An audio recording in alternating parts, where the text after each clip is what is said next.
Vous habitez Chelles, Brou-sur-Chantraine, Vers-sur-Marne, Lognes, Embrunville, Champs-sur-Marne ou Noisiel. Il y a 2 ans, c'est vous qui m'avez élu à l'Assemblée nationale pour vous représenter. Durant ces 2 ans, j'étais membre du groupe LFI-NUPES à l'Assemblée et donc j'ai fait partie d'un groupe d'opposition résolu à Emmanuel Macron et à sa politique de destruction sociale, de casse de la démocratie et de à peu près rien sur le plan de l'écologie.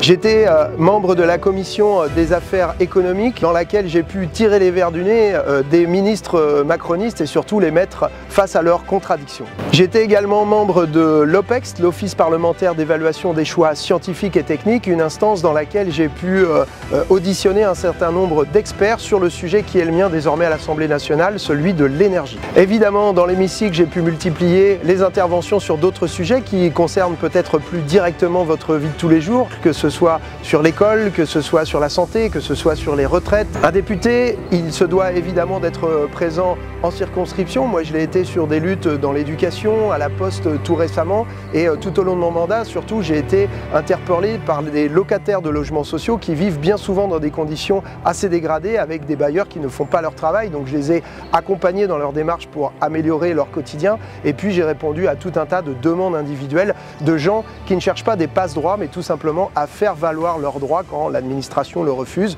Donc ça a été le cas pour du logement, mais ça a été le cas aussi pour des demandes de papier, de régularisation.